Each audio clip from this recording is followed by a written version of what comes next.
La mort du papier, t'y crois toi ou pas? Non, et à la rigueur, je m'en fous. Parce que là, il y a un faux débat absolu. C'est le faux débat, c'est de l'usage.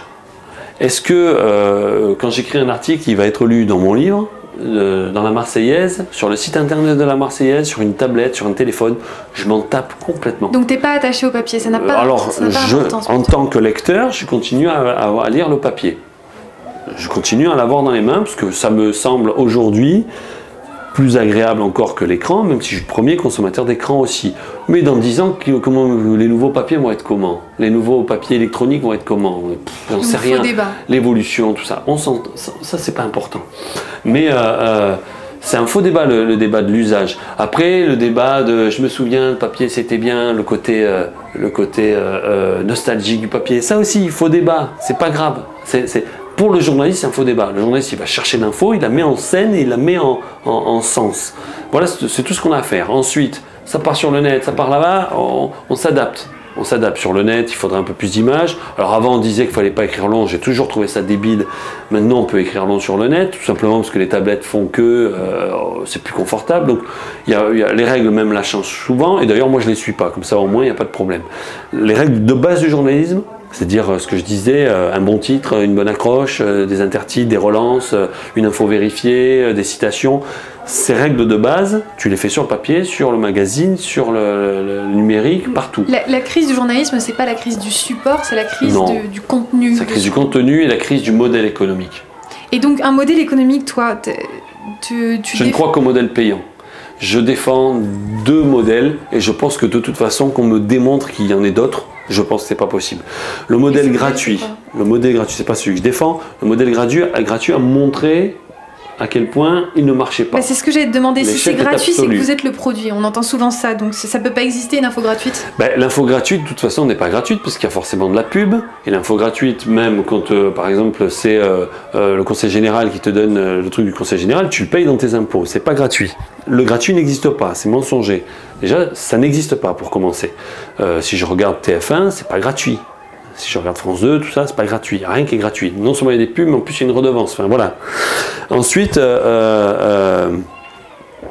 l'info gratuite a habitué les gens à penser que l'information, ça tombe tout seul. Hein, on sait la fête, autant du pain il faut le faire, mais l'info ça va tout seul. Ça l'a dévalorisé. Donc ça a été une grosse erreur de faire passer l'info gratos. Maintenant, un site comme Mediapart et d'autres dans d'autres pays ont montré que le payant pouvait avoir sa place. Après, il fallait un contenu qui va cibler une clientèle, d'accord. Donc le modèle payant est le seul modèle possible. Mais des Mediapart, il n'y en aura pas deux. C'est pas possible. Ils vont se faire concurrence. Donc il faut trouver des modèles qui fonctionnent. Mais il n'y en aura pas non plus une infinité. Il va y avoir quoi? Allez, 5 Mediapart. Est-ce que pour avoir 5 Mediapart, il faut avoir 5 Edoui Plenel? Est-ce qu'il faut avoir une personne qui porte le projet? Bien sûr, il faut avoir son moustachu, son écharpe rouge, son chapeau, Bien sûr, il y a un côté com qui est nécessaire et ils l'ont très bien compris. Ils vont sur les plateaux télé, il faut avoir un scoop à un moment, il faut avoir... Il y a quelque chose, il y a une sorte de... C'est pas le travail du journaliste, c'est le travail de la communication du média. Ils ont une com. Mediapart, ils ont une communication, ils le font bien, ils ont raison de le faire. Ils ont un marketing de leur info. Quand ils ont une info, ils sortent pas tout d'un coup, ils sortent le lundi, tout le monde s'insurge le mardi, le mercredi, bing, ils remettent une couche, etc. Ils le font très bien, ils ont raison. Hein, ils font des feuilletons de l'info, ils ont raison, le Canard le fait maintenant, alors qu'ils ne le faisaient pas avant le Canard enchaîné. Ils ont raison de s'y être mis, c'est normal. Mais moi je pense à cette info-là, l'information c'est pas uniquement des révélations sur l'affaire Cahuzac. C'est pas que ça, l'information c'est ce qui se passe dans sa rue, dans son quartier, tout ça, il faut ça. C'est ce qui se passe au niveau de ses élus locaux, du village, du quartier. Et cela, c'est pas Mediapart qui va le sortir, c'est pas leur rôle.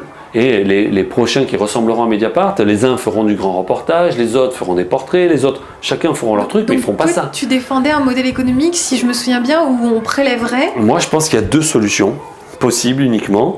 Si on veut faire, que ce soit sur internet, que ce soit sur papier, si on veut faire, allez, il existait à Marseille un très bon site internet qui s'appelait Mars Actus. Il existait parce qu'ils n'existent plus et que malheureusement depuis peu ils veulent essayer de créer un nouveau site, se relancer en devenant payant, mais malheureusement avec plusieurs copains on avait regardé quelle est la part de la population susceptible d'acheter de l'information à Marseille. Dans le département, on arrive à 5000 au mieux. 5000 au mieux. vraiment. Donc en gros... Sur une population, tu le rappelles, d'1,5 million. Donc en gros, on a 2500 payants. Il faut être à 10-12 000 pour commencer à vivre bien à 4-5 dessus. Un peu plus, allez. Donc c'est pas possible. C'est techniquement pas possible. Le seul moyen, là, c'est de regrouper plusieurs Mars Actu, un à Marseille, un à Lyon, dans toutes les grandes villes de France, et de rendre payant un seul portail dans lequel ils sont tous. Et là, on va avoir 5 000 à Marseille, 5 000 là, 5 000 là, et on les aura, les 15 000 qui permettront de faire vivre ça. Ça, c'est un modèle qui peut être intéressant, qui avait été tenté il y a très longtemps, mais il n'y avait pas les technologies d'aujourd'hui, il n'y avait pas la mentalité du retour au payant d'aujourd'hui, qui peut être retenté aujourd'hui, ce qu'avait fait un peu le Bondi Blog par exemple, comme par hasard financé par des Suisses. C'est vraiment ceux qui ont du fric qui pensent à faire les choses. Et donc, c'est aux investisseurs à un moment d'avoir du courage aujourd'hui de s'y mettre. Les investisseurs aujourd'hui sont des gros trouillards qui n'ont aucun courage. Mais les investisseurs font une grosse erreur, c'est qu'ils disent les médias, on ne gagne pas d'argent. C'est vrai. Mais demain, quand tu auras à Marseille, quand tu auras le Front National à Marseille, et que tu auras Daesh de l'autre côté de la Méditerranée, les gens qui font des affaires aujourd'hui à Marseille, les businessmen, ils vont les faire avec qui les affaires? Comment ils vont faire les affaires? Et le seul moyen de contrer le FN et de contrer Daesh de l'autre côté, c'est les médias libres.